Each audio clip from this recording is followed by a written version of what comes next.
Doctor Mehta की गुजराती एवं हिंदी में कई रचनाएं प्रकाशित है।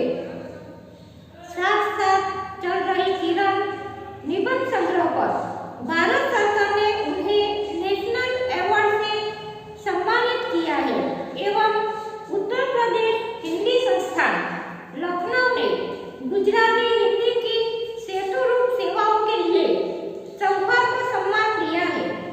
अन्य कृतियों में दिया जलाना कब बना है, दिशांत पर, जरा ठहर जाओ, अन्वेषक और अन्य आदि प्रमुख रचनाएं हैं। प्रस्तुत निबंध में चाहे जितना धन कमाओ, चाहे ऊंचे महल बनाओ, ऐसो आराम की जिंदगी में भौतिक सुख तो अवश्य मिलता है। सोने चांदी के गहनों आभूषणों से लद जाओ, पर जब तक भीतरी शांति नहीं मिलती तब तक जीवन व्यर्थ है। सुख पैसे रुपयों से नहीं मिलता, जीवन का सुख उदारता और त्याग में समाया है। अब हम पढ़ेंगे और समझेंगे। जब द्रव्य भक्ति बढ़ जाती है तब जीवन भक्ति कम हो जाती है। जब द्रव्य भक्ति यानी धनलोभ, मनुष्य का जब धनलोभ बढ़ जाता है, द्रव्य भक्ति बढ़ जाती है, तब जीवन भक्ति, जीवन के प्रति भक्ति कम हो जाती है। जब लोग अमीर बनने के कृत्रिम चाव में फंस जाते हैं तब अंतःकरण की अमीरी की सुगंध खो देते हैं। जब लोग अमीर बनने के कृत्रिम चाव यानी इच्छा, कृत्रिम चाव में फंस जाते हैं तब अंतःकरण की जो अमीरी होती है वो अमीरी की सुगंध खो देते हैं। तृष्णा तो परंपरागत डाकू रानी होती है। तृष्णा चाव इच्छा क्या होती है? परंपरागत, पहले से चली आई डाकू रानी जैसी होती है। जब तृष्णाएं बढ़ती है तो मनुष्य की नेकी के समाप्त होने में देरी नहीं लगती। तृष्णाएं चाहना जब बढ़ जाती है तो मनुष्य की जो नेकी भलमनसाई खत्म होने में देर नहीं लगती। मनुष्य के लिए जीना कोई मुश्किल काम नहीं है। जीवन जीना तो सबके लिए सरल ही है। हाँ, पर पवित्रता पूर्वक जीना अवश्य ही मुश्किल है। भलमनसाई से पवित्रता से जीना मनुष्य के लिए मुश्किल है। धन सुख का जादूगर है। धन क्या है? सुख का जादूगर है और शांति का डकैत भी। शांति छीन लेता है, डाकू जैसा। अभी तक कोई भी दर्जी ऐसा अंबर नहीं सिल पाया है जिसे पहनकर तृष्णातुर मनुष्य चैन की सांस ले सके। आज तक कोई दर्जी ने ऐसा अंबर का नहीं बनाया, नहीं सिलाया जिसे पहनकर तृष्णातुर इच्छा रखने वाला मनुष्य चैन की सांस ले सके। तो यहाँ मुहावरा है चैन की सांस लेना। चैन की सांस लेना यानी शांति होना। परीक्षा के लिए मुहावरा हमें याद रखना है, उसका वाक्य प्रयोग भी करना है। कहा जाता है कि कुंती नगर के खंडहरों में खुदाई करते हुए एक नर कंकाल प्राप्त हुआ था। कहा जाता है, एक कहावत है, कुंती नगर नामक एक नगर में खंडहर में खुदाई करते हुए एक नर कंकाल प्राप्त हुआ था। उसकी मुट्ठी खोलने में काफी परेशानी हुई थी। एक नर कंकाल प्राप्त हुआ खुदाई करते वक्त, तो उसकी मुट्ठी बंद थी और ये मुट्ठी खोलने में परेशानी हुई थी। मुट्ठी खोलने के बाद पता चला कि मृत व्यक्ति ने अपने हाथ में सोना पकड़ रखा था। उसकी मुट्ठी में क्या था? सोना पकड़ रखा था। इसी प्रकार इसी शहर के एक व्यापारी ने अपनी अंतिम सांस लेते समय तकिए के नीचे से पैसों से भरी हुई एक थैली बाहर निकाली थी तथा अपने प्राण त्यागने के समय का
गहने पहनी हुई, महंगी साड़ियां पहनी हुई और गर्व से अभिमान से घूमती फिरती है, तो ऐसी स्त्रियां में संस्कारिता की धज्जियां उड़ाती हुई हमें नजर आती है।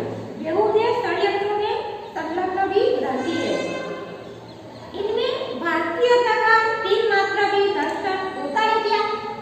हमारा भारत देश संस्कारिता में आगे है और ऐसी अमीर स्त्रियां में तीन मात्रा भी भारतीयता का दर्शन नहीं होता। पहले त्याग द्वारा आनंद की प्राप्ति होती थी। पहले की बात करें तो त्याग से हमें आनंद मिलता था, पर अब भोगने के बाद प्रेम देना ये मूल मंत्र हो गया है। आज के जीवन में धन ही जीवन का नियंत्रक परिवार बन गया है, धन सर्वोपरि बन गया है। अतः आज के मनुष्य की वृत्ति व प्रवृत्ति दोनों ही भ्रष्ट हो गई है। मनुष्य की वृत्ति और प्रवृत्ति भ्रष्ट हो चुकी है। अमीर को और अधिक अमीर बनने के लिए धन की प्यास है। जो अमीर होते हैं उसे और धन चाहिए, तृष्णा का कोई अंत नहीं है। तो अमीर को ज्यादा धन चाहिए, जबकि गरीब को अपना तन ढकने के लिए रुपयों की जरूरत है। गरीब है, उनको तन ढकने के लिए रुपयों की जरूरत है। गरीब स्वयं खून पसीना एक करके धन कमाता है। गरीब क्या करता है? खून पसीना एक करके धन कमाता है। यहाँ मुहावरा है, खून पसीना एक करना, यानी सख्त परिश्रम करना। अमीर लोग खून पसीना एक करके अपने तन ढकने के लिए कमाता है।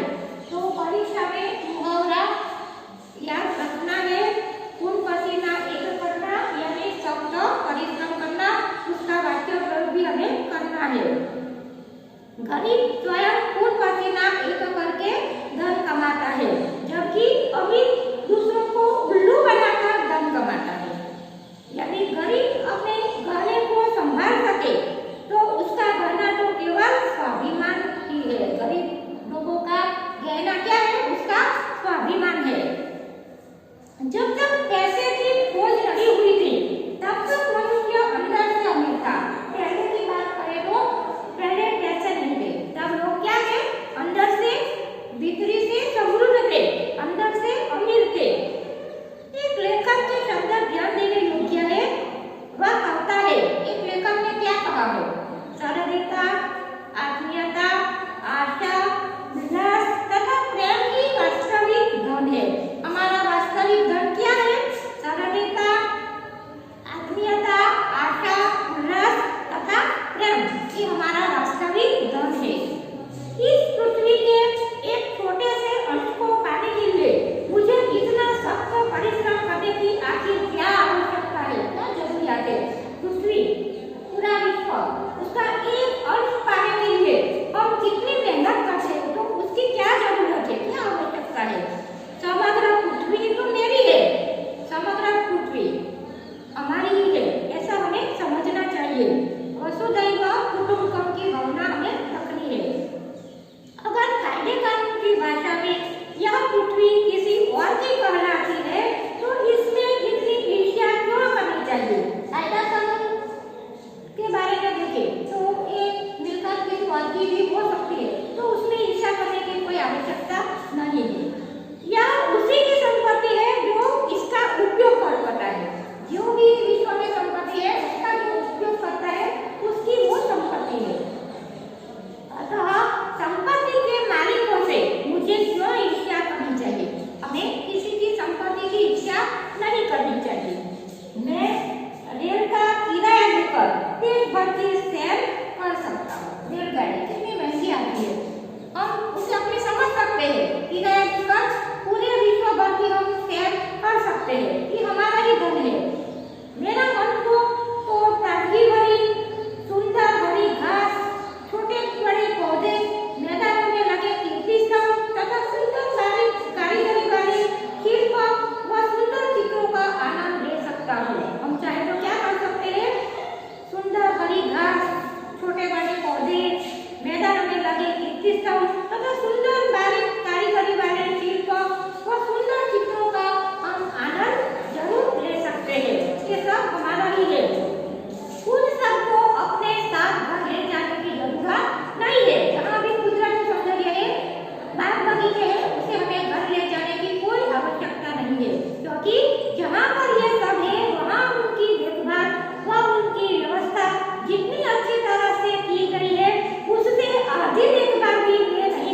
भंगार, बाग बगीचा, कुदरती सौंदर्य जहाँ भी है वहाँ अच्छे है। हम घर जो उसे ले जाए तो हम वहाँ जितनी देखभाल होती है उतनी देखभाल, उससे आगे भी देखभाल हम अपने घर नहीं कर पाते। इस सृष्टि ने मुझे इस प्रकार की अनेक चीजें प्रदान की है। हम भी ऐसे समृद्ध है।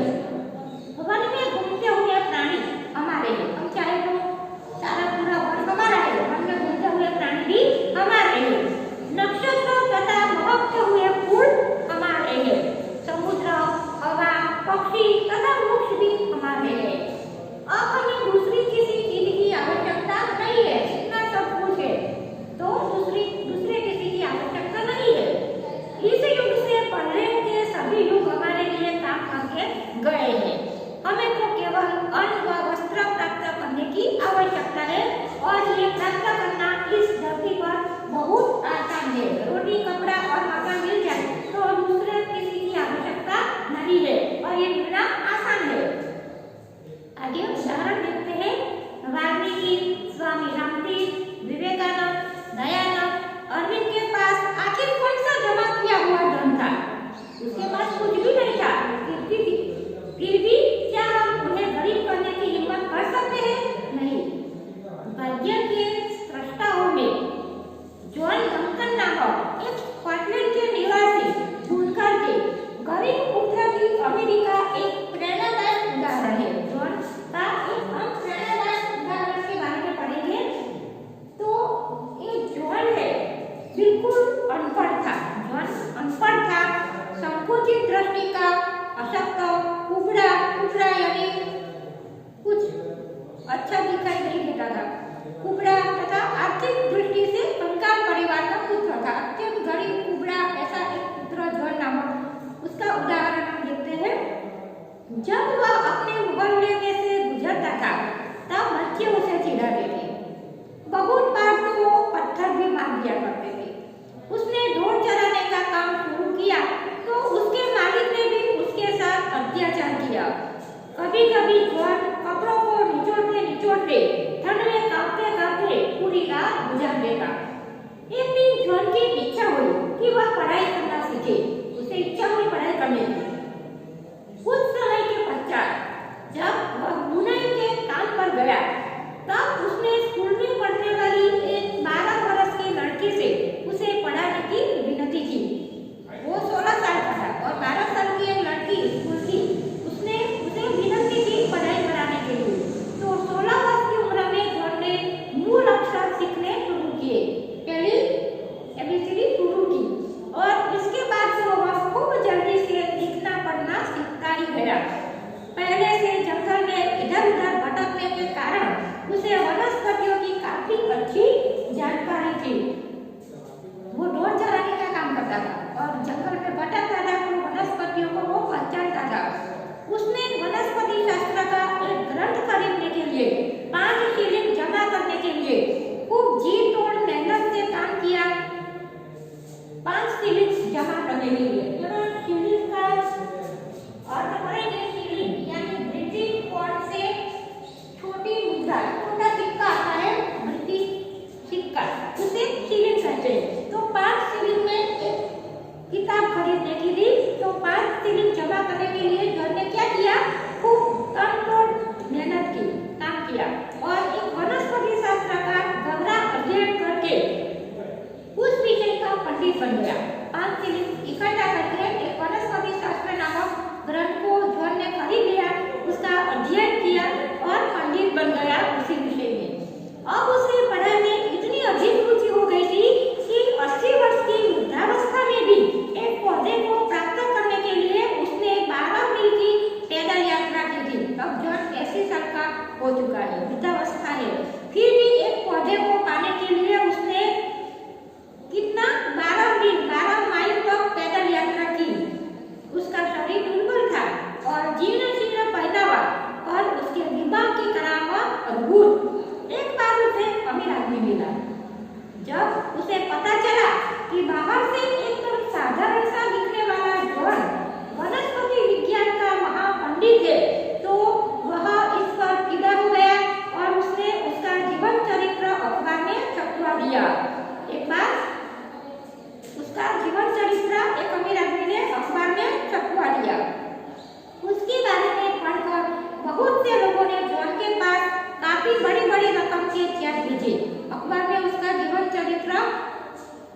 चुका। उसके बाद बड़ी बड़ी रकम के चेक उसे मिलने लगे, परंतु अब वो धनवान हो चुका, परंतु उसने इस धन को अपने लिए प्रयुक्त नहीं किया, इस धन का उसने उपयोग नहीं किया। अपने वसीयतनामे में लिखा, मुझे प्राप्त सारी धनराशि का उपयोग गरीब विद्यार्थियों के प्राकृतिक विज्ञान के लिए अध्ययन के लिए किया जाए तथा उनको प्रोत्साहन देने के लिए स्कॉलरशिप तथा पारितोषिक भी दिए जाए।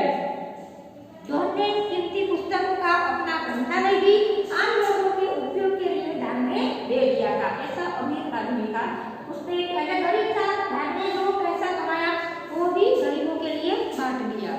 तो भारत के अनेक महापुरुष भी इसी प्रकार गरीबी, अभाव तथा कठिनाइयों के दलदल में खिलने वाले कमल है। अपने अपने क्षेत्रों में इन्होंने मूल्यवान पदार्थ दिए हैं। धन के लिए उन्होंने धर्म यानी कर्तव्य परायण को लज्जित नहीं किया है। ऐसे भी लोग भारत देश में है। द्रव्य के रूप में अपनी नियत खराब नहीं की है, पद के लिए प्रतिष्ठा के साथ छेड़छाड़ नहीं की है। मनुष्यत्व अर्थात उदारता तथा उदारता के प्रयोग के लिए प्राप्त हुआ दैवीय वरदान। इसीलिए मुंशी प्रेमचंद ने कहा था कि मनुष्य यदि उदार बनता है तो देवदूत और यदि नीच बनता है तो शैतान। सोक्रेटिस के मतानुसार दुनिया में सम्मानपूर्वक जीने के लिए सबसे सरल और आवश्यक उपाय है कि आप अपने आप को जैसा बाहर से दिखाना चाहते हैं वैसा ही भीतर भी बने। वास्तव में मनुष्य स्वयं का ही विरोधी है। हम अपने सद्गुणों को स्वार्थ की बेआवाज बुलेट से छलनी करते रहते हैं। बुलेट यानी बंदूक की गोली। तो आज हम क्या करते हैं? स्वार्थ की गोली से छलनी करते रहते हैं जीवन भर। बाहर ही नहीं, अंदर से श्रीमंत अथवा अमीर बनना ही पैसा बचाने की कला है। तो हमें सिर्फ बाहर से ही नहीं, अंदर से भी श्रीमंत अथवा अमीर बनना जरूरी है। अब आप पाठ पठन करेंगे। धन्यवाद।